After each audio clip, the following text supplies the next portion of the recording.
Oi, gente! Meu nome é Júlia, eu tenho 20 anos, eu estudo pedagogia, então eu trabalho já, sou estagiária numa escola. Eu tô aqui na igreja já faz uns 9, 10 anos.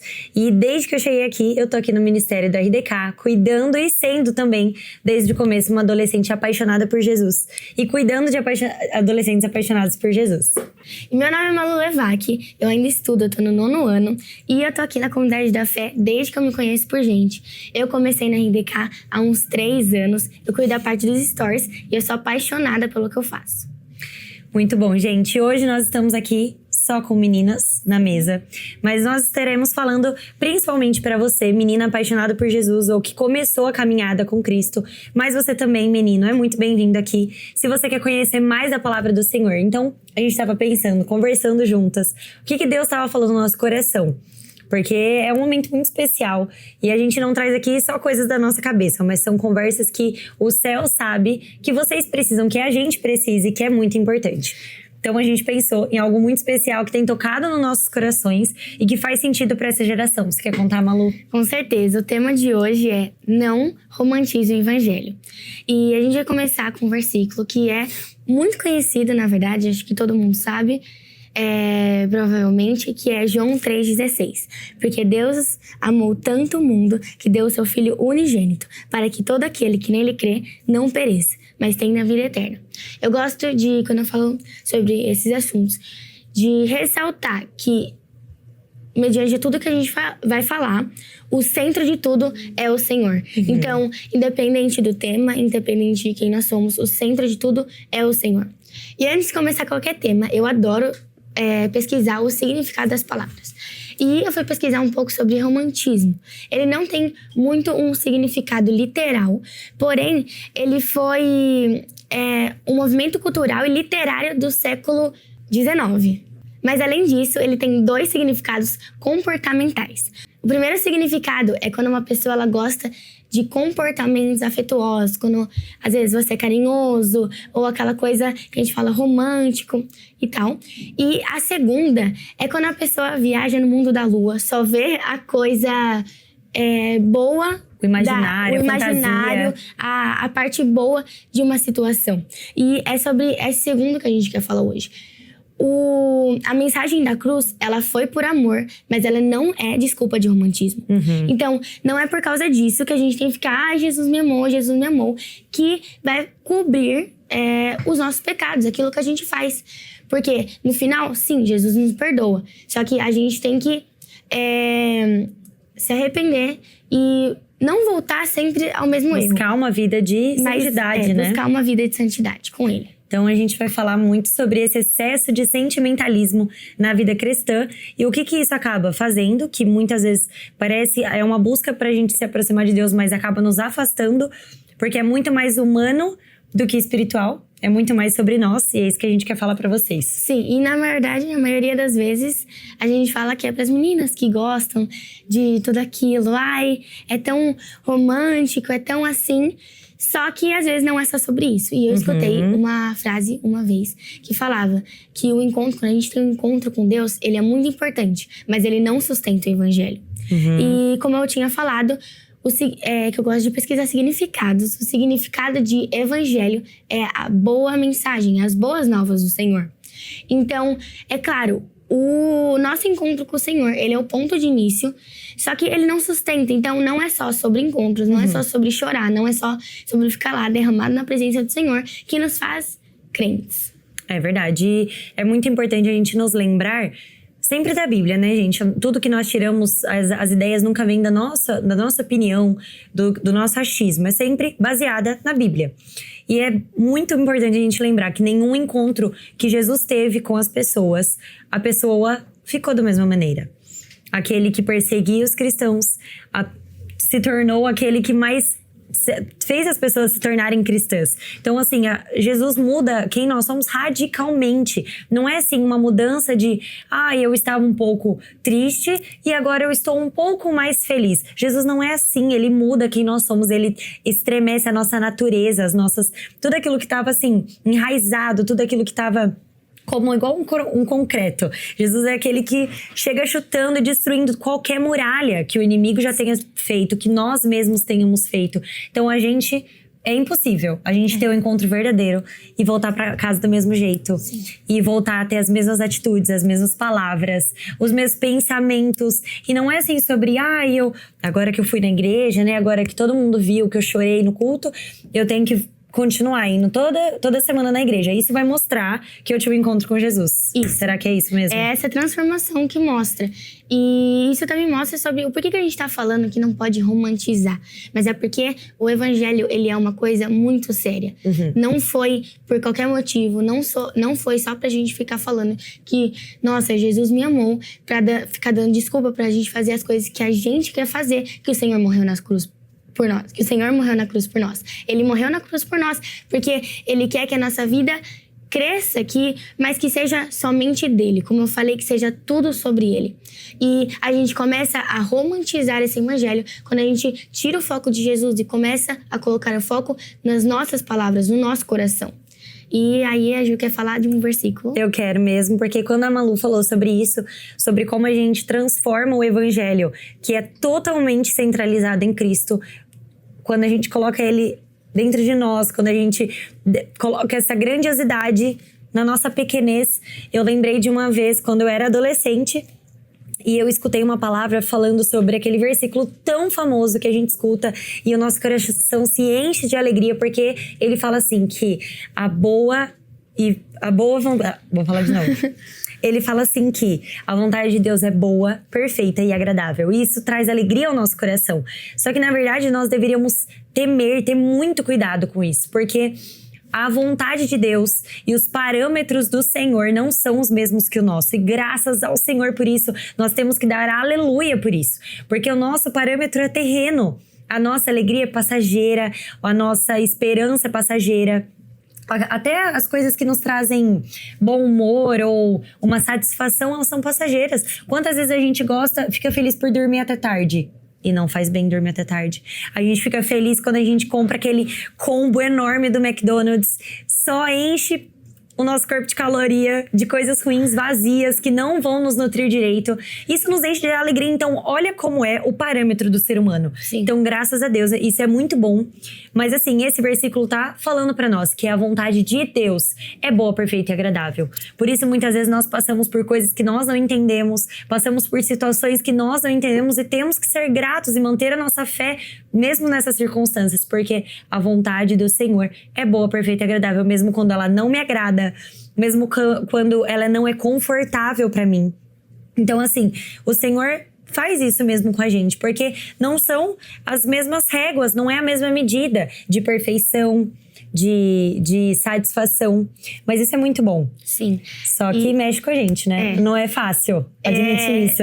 Isso é verdade, porque fala um pouco sobre o que a gente já falou, que é tudo sobre Jesus, mas também puxa o ponto que a gente vai falar, que o Senhor, ele morreu na cruz por nós, para que nós fôssemos imitadores dele. Então, às vezes, se a gente for comparar com o que aconteceu com Jesus na cruz, o que Jesus fala na palavra não parecia uma ideia perfeita às vezes. A gente fica desacreditando porque foi muito doloroso, não foi nada agradável. Imagina, ele ficou completamente pendurado. Mas foi a vontade de Deus, né? E que às vezes não parece nada boa, uma ideia terrível. Só que é tudo sobre o Senhor. Independente se a gente vai se sentir mal. Ou sobre, na verdade, o que a gente vai sentir. É tudo sobre o Senhor. E eu gosto também de uma palavra que o Senhor trouxe no meu coração. É que a gente escuta muito hoje em dia que a gente tem que sair da nossa zona de conforto. Mas, na verdade, sair da zona de conforto não é a gente mudar de um lugar pro outro. Tipo assim, nossa, eu tô com amigos muito legais aqui, que eu tô me dando muito bem. Então, eu preciso sair e fazer uma loucura e ir pro outro. Não só isso. Na maioria das vezes, sair da zona de conforto é desmentir as mentiras que a gente conta pra nós mesmos. Então, às vezes, não é nem que a gente fala, tipo assim, nossa, eu sou péssimo. Não, é a gente acreditar que a gente é péssimo mesmo e que é o Senhor que capacita a gente. É isso aí.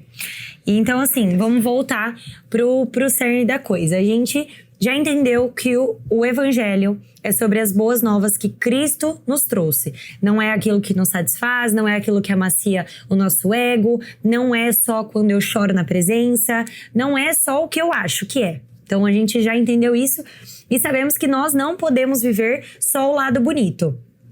Mas agora a pergunta que fica é por quê?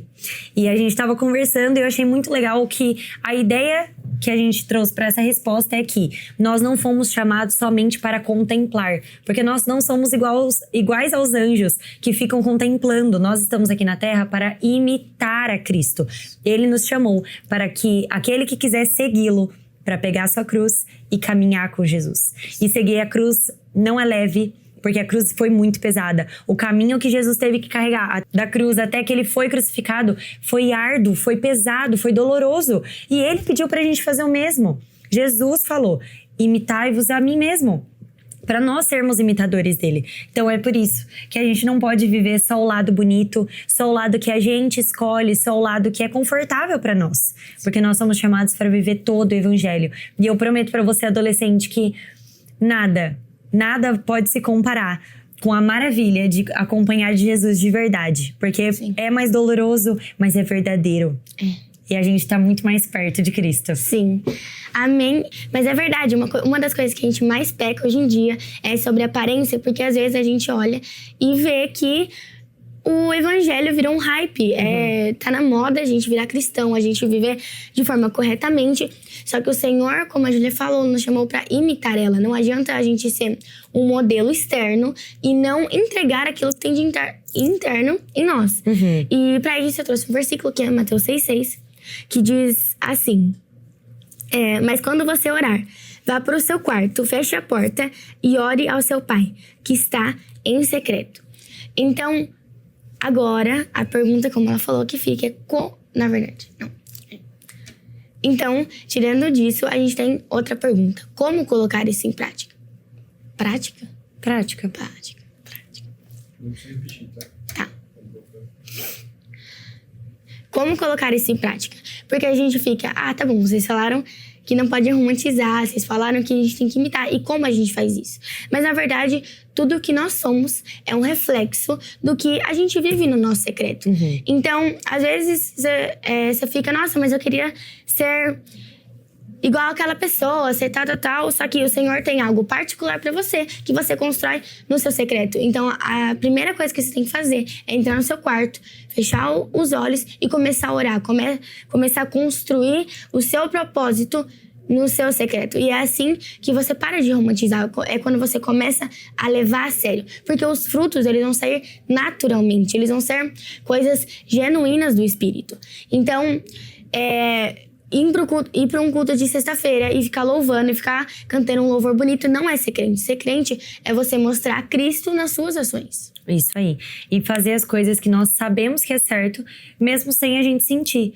Por exemplo, tá todo mundo aqui no culto ouvindo um louvor, tá todo mundo ajoelhado e orando. Tá tudo bem, é fácil. E quando eu chegar na minha casa e eu tiver com mais vontade de assistir Netflix? E quando minha mãe tá super brava comigo um dia de tarde e ao invés de eu obedecer, que eu sei que é o certo, eu virar o olho e sair de costas. Então, assim, o que a gente quer trazer pra prática é de não romantizar, né? No culto ou com todo mundo, ou nesse hype de colocar nas notas do meu Instagram um louvor, é muito fácil, gente, viver de aparência. Mas nós somos cristãos por Jesus. E Jesus é daquele que não se esconde nada. Nós não podemos nos esconder de Cristo. Nosso coração é um livro aberto pra Ele. Ele sabe dos nossos sentimentos, Ele sabe das nossas intenções. Então não dá pra esconder de Jesus. E eu acho muito legal. Outra lição de como viver isso na prática é uma lição que o rei Davi me ensinou esses dias que eu tava lendo em 2 Samuel 5:22. Ele tá indo de encontro pro campo filisteu, porque eles vão lutar novamente. Os filisteus são um povo que luta muito contra Israel nessa época. E aí o que acontece? Olha isso, que legal. Então Davi consultou o Senhor de novo, que lhe respondeu: não ataque pela frente, mas dê a volta por trás deles e ataque-os em frente das amoreiras. Muito importante, foi uma estratégia de guerra. Agora vamos para a próxima. Assim que você ouvir o som de passos por cima das amoreiras, saia rapidamente. pois será esse o sinal de que o Senhor saiu à sua frente para ferir o exército filisteu. Então eu achei tão íntimo, porque assim, imagina, era um horário de batalha. Davi estava lá com milhões de homens, estavam todos cansados, preocupados, longe da família. Davi pega e fala: Senhor, eu preciso da tua opinião neste lugar. Eu preciso saber o que vai acontecer. Porque se o Senhor não for na minha frente, eu sei que essa batalha tá perdida. E o Senhor dá a estratégia, Sim. que é muito importante. Imagina, o Rei dos Reis, Senhor dos Senhores, dono de toda a sabedoria, já dá uma estratégia. Pra mim já tava ótimo. Só que aí ele fala: você vai ficar escondidinho aí. Porque enquanto eu não passar, você não vem. Então, assim, a melhor dica que eu acho que, junto, claro, com buscar o secreto, viver uma intimidade com o Senhor, que eu acho que tá junto disso, né? Sim. É realmente escutar os passos do Senhor, escutar o sussurro do Espírito Santo, que tá falando com você a todo momento. Só que muitas vezes a gente aumenta o volume do mundo, aumenta o volume dos nossos amigos, aumenta a opinião do Até Instagram, o do nosso próprio TikTok, volume. as nossas mentiras, igual você falou. E a gente não consegue escutar os passos do Senhor indo na nossa frente. Por isso que a gente não sabe o que fazer, a gente anda perdido, a gente anda triste. E o Senhor tá lá esperando você ouvir os passos dele. Sim, o que ainda faz muito sentido com o que a gente falou e continua falando, que é tudo sobre o Senhor. Às vezes a gente tá aqui: Senhor, eu tô aqui falando e o Senhor não tá escutando, e Jesus tá falando. E Deus tá falando pra gente: eu tô aqui falando e você não tá escutando. Então, é isso que a gente queria passar pra vocês hoje. Que essa mensagem vá de encontro ao seu coração. Nós oramos aqui antes, nós oramos para montar tudo isso. E nós cremos que você não foi chamada para uma vida de raso, nem de aparência com Jesus. Mas você foi chamada para ser uma amiga íntima do Espírito Santo que vive o extraordinário de Deus nessa terra. Amém. Gente, então, se você gostou desse vídeo, deixa o seu like pra gente voltar pra cá, trazendo novas coisas. E se inscreva no canal, ativa o sininho para que você receba novos vídeos, porque nós estaremos com novidades incríveis que vão, em nome de Jesus, encher o seu coração da presença de Deus. Isso aí, se você também tem uma ideia de tema que você gostaria que a gente falasse, coloca aqui nos comentários e já manda esse vídeo para algum amigo que você acha que tem a ver, que precisa escutar isso, para algum familiar. E é isso, fique com Deus, até a próxima.